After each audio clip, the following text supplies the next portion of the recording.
नया फिर दिन हुआ,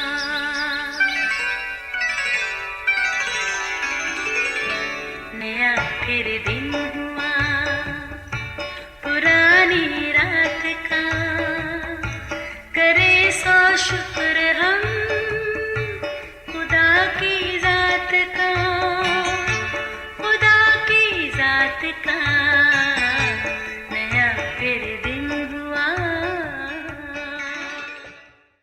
आज की आयत आसमान खुदा का जलाल जाहिर करता है और फिजा उसकी दस्तकारी दिखाती है। ज़बूर 19 पहली आयत। अज़ीज़ो, खुदावन ने हर एक शय ख़ास मकसद के लिए बनाई। इन अल्फाज में मुसलमा हकीकत है और एक वसी मफ़हूम पिन्हा है, मगर इसको अच्छे से समझने के लिए हमें कायनात की तख्लीक के इब्तदाई मराहल की तरफ जाना पड़ेगा। ज़रा याद करें, इब्तदा में क्या था?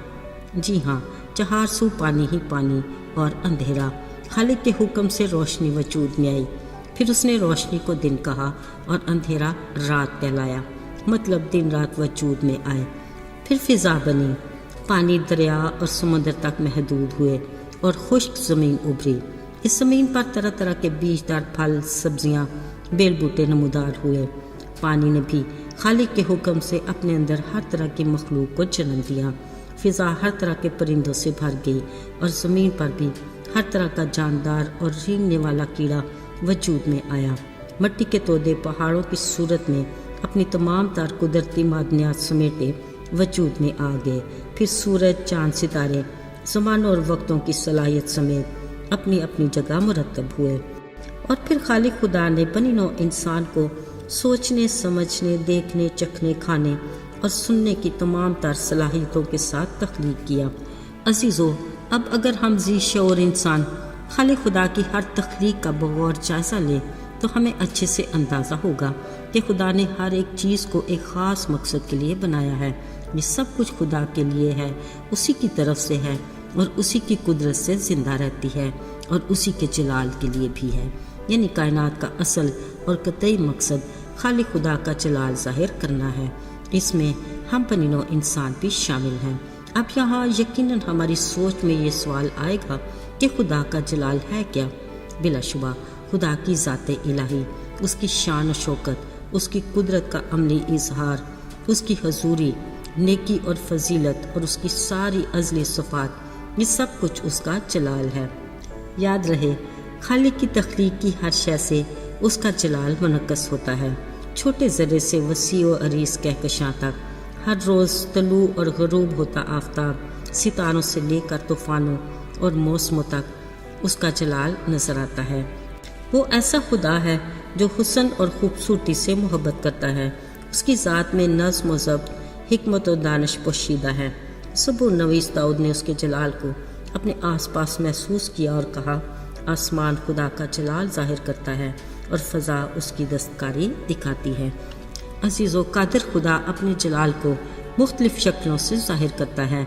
हुरब के पहाड़ पर जलती झाड़ी में, कोहे सीना पर अबर की सूरत में, बनी इसराइल पर बियाबान में सफ़र के दौरान दिन को बादल के सतून और रात को आग के सतून की सूरत में, बादल की गरज और चमकदार रोशनी की सूरत में। और फिर बाइबल मुक़द्दस कहती है कि उस शहर में यानी आसमान पर सूरज या चाँद की रोशनी की कुछ हाजत नहीं, क्योंकि खुदा के जलाल ने उसे रोशन कर रखा है। याद रहे, खुदा के कलाम की रहनुमाई में यह तो साबित हुआ कि उसकी तख्लीक की हर शय अपने खालिक के नाम को जलाल देती है। अब सोचना तो ये है कि हम जो उसकी ख़ास मखलूक हैं उसके नाम को कैसे जलाल दे सकते हैं। अजीज़ों, अगरचे हम उसके जलाल में किसी भी किस्म का इजाफा तो नहीं कर सकते, मगर हम उसके जलाल को पहचान तो सकते हैं ना। इसके लिए उसके जलाल की ताज़ीम करें और उसका बयान करें, उसके जलाल के गीत गाएं और अपने नेक कामों से उसके जलाल को मुनक्कस करें। इसके दिए मददगार रूह का फल यानी मोहब्बत, खुशी, इत्मीनान, तहम्मुल, मेहरबानी, हिलम, नेकी, ईमानदारी और परहेज़गारी को अपने इखलाक और किरदार से ज़ाहिर करके उसके नाम को जलाल दें। अज़ीज़ों, खुदा फरमाता है कि वो मेरे लोग हैं और मैंने उनको अपने नाम के जलाल के लिए पैदा किया है। याद रहे, हमारी ज़िंदगी का मकसद भी यही होना चाहिए। अज़ीज़ों, बतौर मसीही हमें उसकी इबादत करके اپنے ہم ایمان عزیزوں سے محبت اور رفاقت رکھ کر مسیح کے ہم شکل اور ہم مزاج ہو کر اپنی نعمتوں کو دوسروں کی خدمت کے لیے استعمال کر کے اور دوسروں کو خدا کے بارے میں بتا کر اس کے نام کو جلال دے سکتے ہیں۔